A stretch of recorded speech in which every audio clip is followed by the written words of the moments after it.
Greetings, Akwaba. Akwaba is the Akan word for welcome.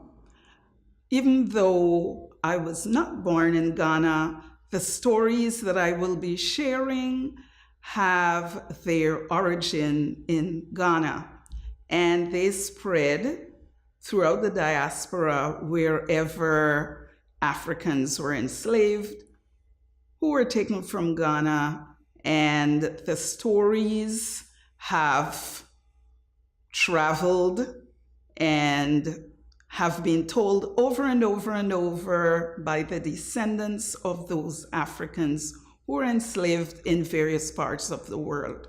My name is Murphy Brown, and my name comes from my father's middle name and his grandfather's middle name. Murphy is an Irish name, which means that at some point in time, my ancestors were enslaved by the Irish. I also have an African name, which is Abena.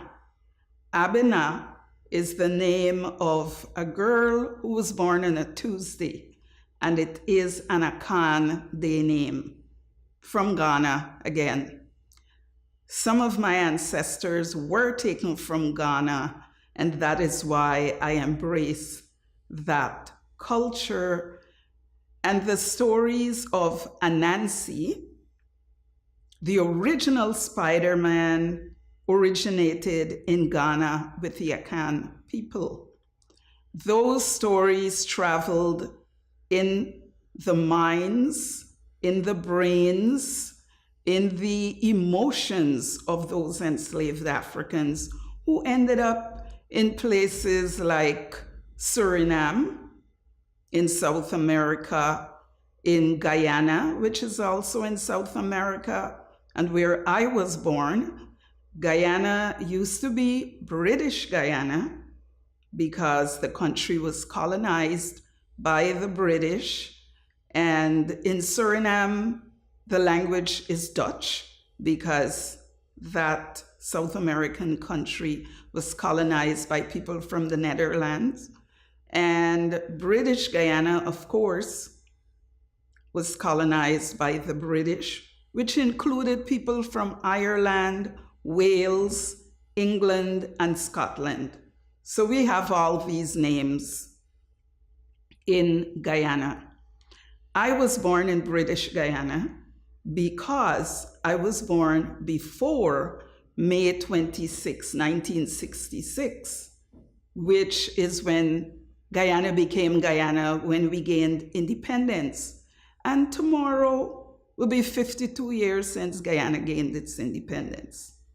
The stories that I am going to tell about Anansi, as I said before, the original Spider-Man. I was an African heritage instructor with the Toronto Board of Education and the Toronto District School Board for more than 20 years.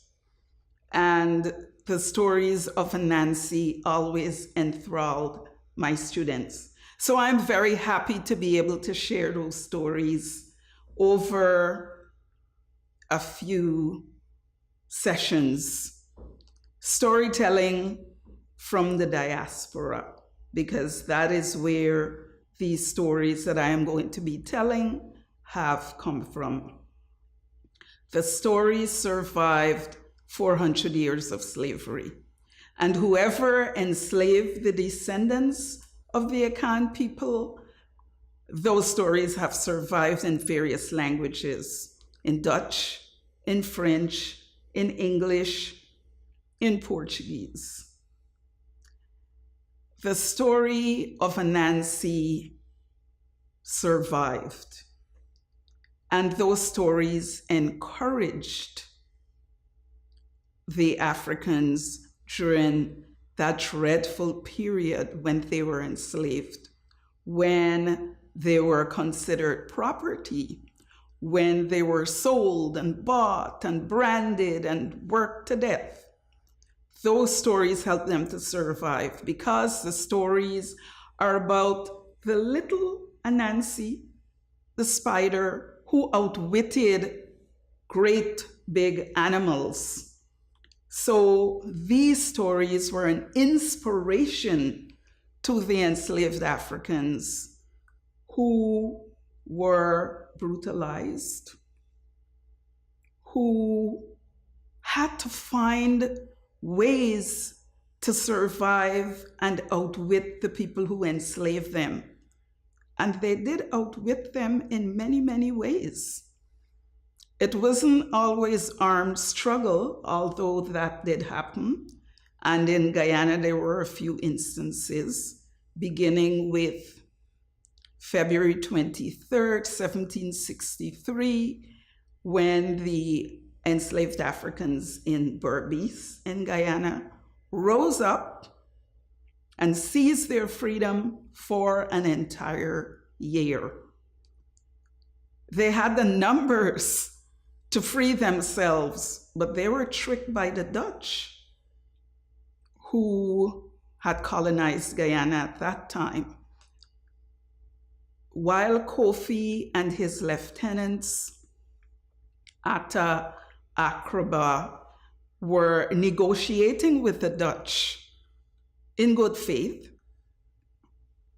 the Dutch were actually waiting for reinforcement from other places so that they could put down that what they considered a rebellion. But those of us who were descendants of Kofi and those freedom fighters recognize it as a revolution, as an uprising to seize their freedom.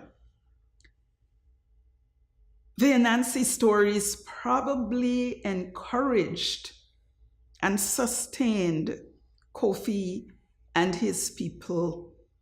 And I remember as a child, my uncle, my mother's older brother, telling us that we were descended from Kofi. And I am very proud of that, because Kofi was a young man who was a leader and led his people. The British, the Dutch, put down that uprising with great cruelty, but they never found the body of Kofi.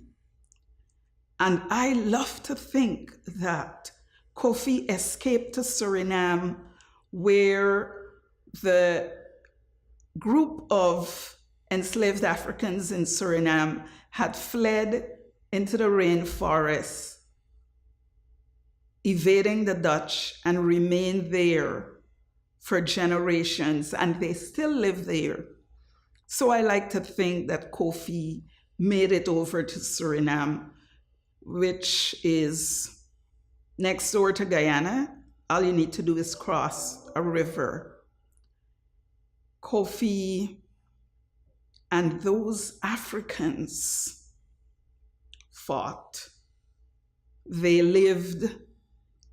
They had their freedom for a whole year before they were practically decimated 1 year later in 1764.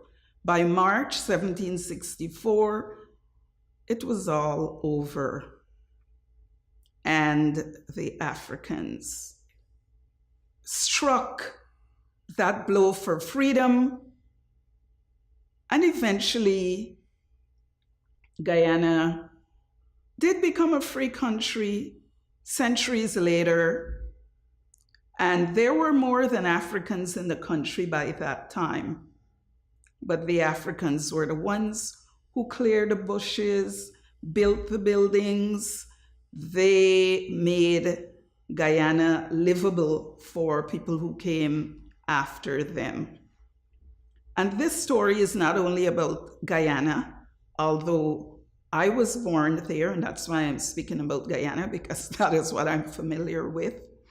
I know that some of my ancestors, after the British abolished slavery, left places like Anguilla, and the name Hughes, which is part of my family's history, and that is a name from Wales in Britain, Welsh, and that means that some of my ancestors were enslaved by Welsh. So the name Hughes, many of them arrived in Guyana after slavery was abolished in 1834, but then the Africans were not allowed to leave the plantations for another 4 years. They had to remain on those plantations in a system that was slavery in all but name. It was called apprenticeship. They had to work for free for 40 hours a week for 4 more years, and then they were finally free on August 1st, 1838. And the British gave every one of their citizens millions of pounds for losing their property.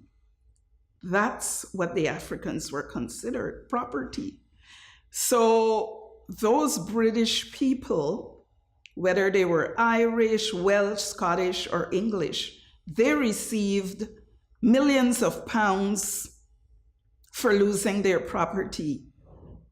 And the 4 years that the Africans were compelled to work for 40 hours a week for free helped to pay those British people the millions of pounds that they received.